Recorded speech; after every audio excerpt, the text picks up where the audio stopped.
Hi, it's Steph, and you guessed it, I'm back in my basement. This is going to be my makeshift studio until the weather warms up and we can do some more stuff outdoors. But today, I am going to do my round 2 of winter sowing. I am in zone 6B, and in my zone, I like to break my winter sowing up in 3 groups. Group number 1, which I did about a month ago, and I will link the video here, is for my hardy annuals, perennials, and cool weather veggies that I will plant out in early spring. Group 2, which I will do today with you, is going to be my tomatoes, my peppers, and a variety of eggplant. In about another month, in April, I will do my 3rd and final round, which will consist of my annuals. Those are not hardy to frost, and so the annuals I always start in my last grouping so that they are closer to my first, or I should say my last frost date, which in my zone 6B is on or around April 18th. So in case you are watching this for the first time and I'm not quite sure what winter sowing is, I do have a winter sowing playlist, which consists of what you would need to get started, what it is, and my first group of seeds that I winter sowed. But real quick, a recap: winter sowing is just the process of growing your seeds outdoor in the winter without needing the use of grow lights, and you just find a clear recyclable container to add your soil, your potting soil, your seeds. You tape these up, you place them outside, and you let the weather take care of the rest. So they will get watered by the rain and snow, they will be hardened off, and when it's time, you will take your seedlings and transplant them into your garden. So let's get started with round 2. So here comes the fun part. You get to choose which seeds you're going to grow this year. So I actually have a number of tomato seeds that I've collected over the past few years, and these seeds are good for a couple of years. And I don't even have a real fancy way of storing these. I literally keep them in a Ziploc bag so that they stay nice and dry, and I'm guessing it keeps them a little fresher.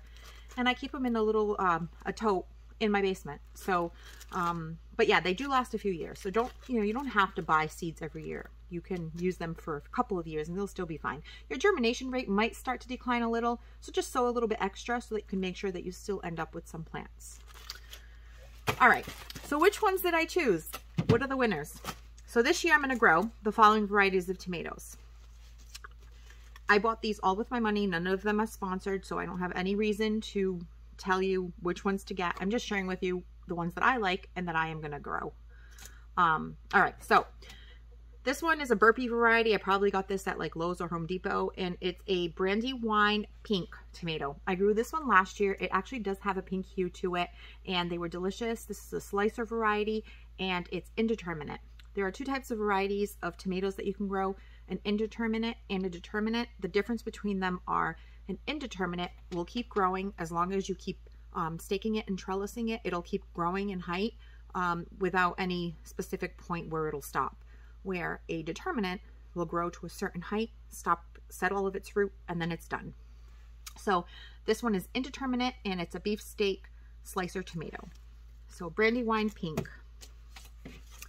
The other variety that I'm growing, this one is from Baker Creek, and it's called Kellogg Breakfast. I first learned about this tomato from Cali Kim. She has a great gardening channel. She does a lot of veggie gardening in California. She has a small garden and grows a ton of food. She's an amazing resource, and I would highly recommend you checking out her channel if you're into vegetable growing. I learned a lot from her, and so this was one variety tomato that I learned about from Kim, and she grows this Kellogg's Breakfast tomato. If I can find a photo of some that I grew last year, I'm going to insert it. I had one tomato that was like over a pound. They're amazing producers and delicious tomato. This one I think is on a lot of people's list as a favorite, and it's the Cherokee Purple. Has a really nice smoky flavor. So this is another slicer that I'm going to be growing this year. And the last one that I'm trying, All American Selections had sent me a couple of packets of seeds as trials. They like to trial seeds in different parts of the country, and I got this one last year, and it is actually in 2020.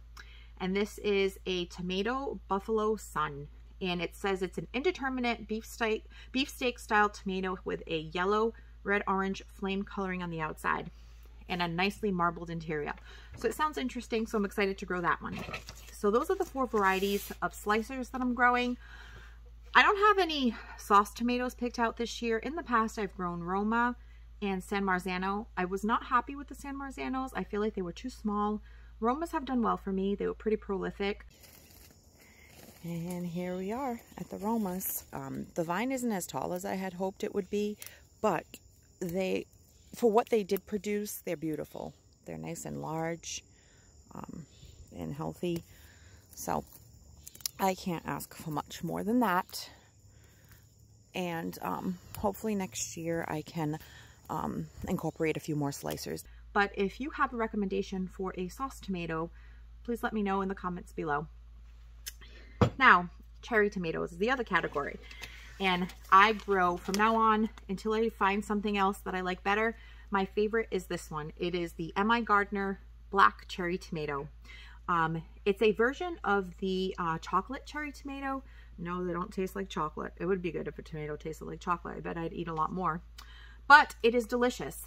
And it is my favorite, and it is very prolific.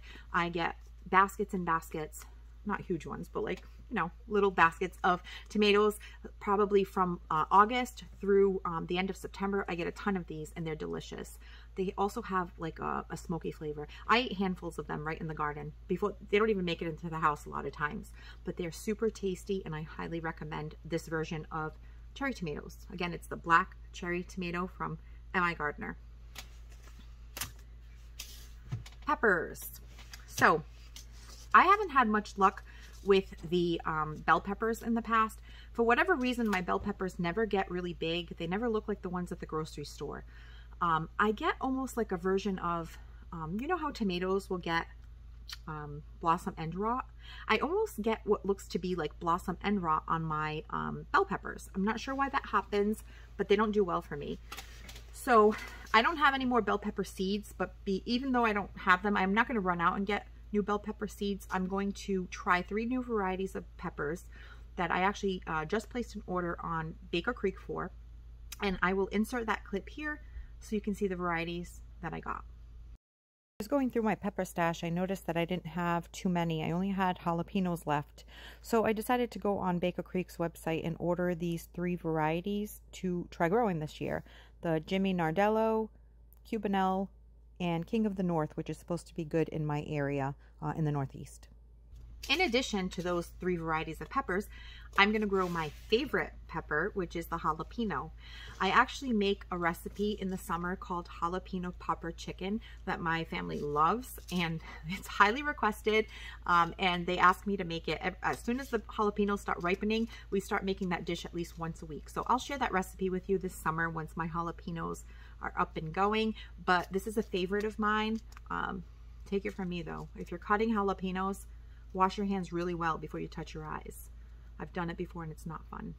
So jalapenos are the only ones that I'm starting today until my Baker Creek order with my other 3 varieties come in the mail, and then I will be winter sowing those as well. And finally, the last thing I'm going to winter sow today is this eggplant. I'm the only one who eats eggplant in my family, so I prefer this variety. It's also a Baker Creek, and it's called Ping Tung. And I like it because it's a skinny one, and I can chop this up and stir fry it, and it's just easier for me to incorporate into meals, and it's also a very good producer.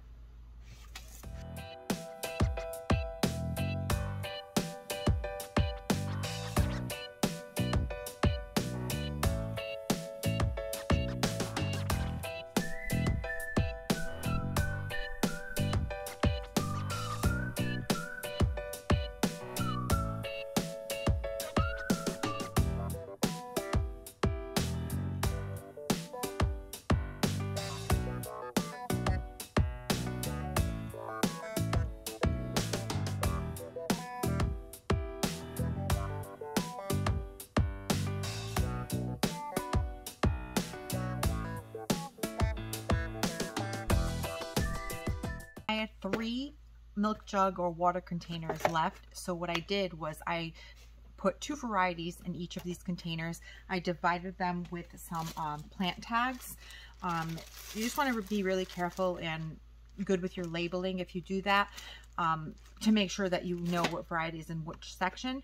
So I did that because I only had these 3 and I wanted to get most of these winter sowed. I still have my eggplant to go, and a friend of mine on Instagram, Maureen, on Parsons Peonies. Her method of winter sowing is slightly different than mine, where she uses a Rubbermaid tote that is clear, and she puts cups or small 4-inch nursery plant containers in them, and she does it that way. So I thought, well, I still have a number of annuals that I'm going to winter sow next month, and there's a good chance that I won't be able to accumulate another 12 to 18 containers to get that batch done. So I tried to think of an alternate method, and I was talking to Maureen and thought that maybe I would give that a shot. And I'll show you how that would work. So here we go. We got this big Rubbermaid tote at Target this morning, and this becomes like your greenhouse. And so I'm going to try this method for a few of my winter sowing containers, because I'm not going to be able to collect as many as I had hoped. So trying to pivot here and try a different method. So what I'm going to have to do, which it pains me because I literally just bought this, but I'm going to have to drill holes in this. Now, with the winter sowing containers, you're generally just drilling the holes at the bottom because you have the hole at the top where the rain can get in.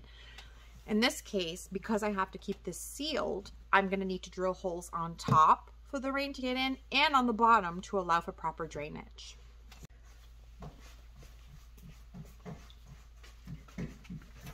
Now, if this method works, which I'm sure it will because the concept is the same, it's a closed container with the holes for the rain to get in and for the drainage, and it will also create condensation because it's sealed. So I made the investment in this. This tote cost me, as of today in 2022 at Target, cost me $16.99. I'll read the size for you. I think it's 110 quarts. You just want to make sure that you get one that has a clear top. Again, clear is the preferred consistency because you want to be able to get light through here.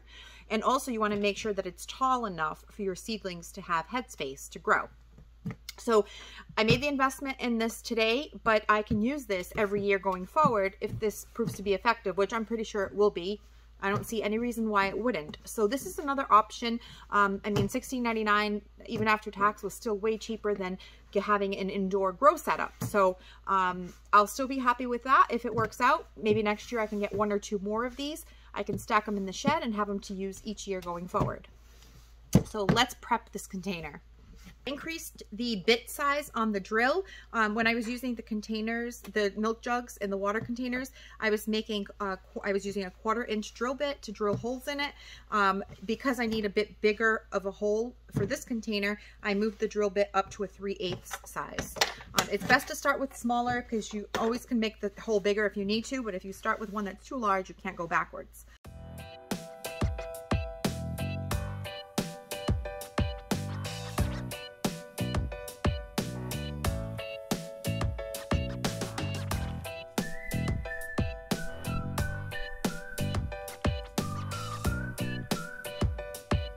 Okay, so our container is prepped. It is a little messy. You're gonna get plastic shavings everywhere. So ideally you would do this outside, but because everything is icy and snowy out, I had to do it in here. So it will require a little cleanup.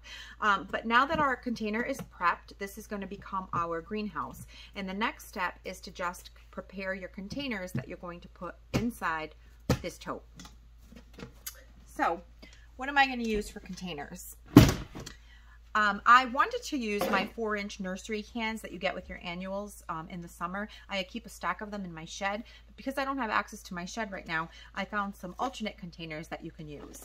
I have these that you can keep from either soup from takeout or like even ricotta cheese or sour cream. These are pasta salad containers. All of these make good vessels to plant in. You just have to remember to drill your drainage holes. If you didn't have access to any of these items, the other thing you could do is use some plastic cups, either clear ones like this, some red Solo cups, and then you could, at the end, when you're done and you're planting your seedlings out, you can rinse these out, stack them in your shed inside the tote, and reuse them for the next couple of years. So now I'm going to go ahead and plant the last seedlings that I want to winter sow for round 2 and put them in the tote and show you what that looks like.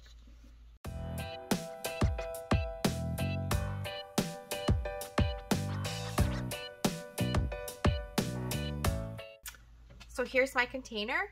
I put some drainage holes, some potting mix, a label, and I put 4 eggplant seeds in here. I only need 1 plant, but because my seeds were a little older, I wanted to put extra just in case to make sure that something germinated. So now I'm going to take this container and I'm going to place it inside my tote, and then I'm going to cover it and set it outside. So in about a month, I'm going to do my last round of winter sowing, which will be my annuals. And if I'm not able to accumulate enough containers by then, I am going to just use this method by putting the rest of these recycled containers, my 4-inch nursery pots, or even just plastic cups that I will plan on washing and reusing year after year. I also think I'm going to really like this method because I can just open these up to check on my seedling progress, as well as check for water. I think this will make it a lot easier than just peeking in the little hole at the top of my milk jug. So I was excited to give this method a try, and if it works out, I will get myself 1 or 2 more totes next year, and then at the end of the season, I'll just store them in my shed and have them to use year after year. So let me know what you thought of this method. I thought it was clever, so thanks to Maureen at Parsons Peonies for that. And if you liked this video, please consider subscribing and hitting the thumbs up, and I will catch you in the next one.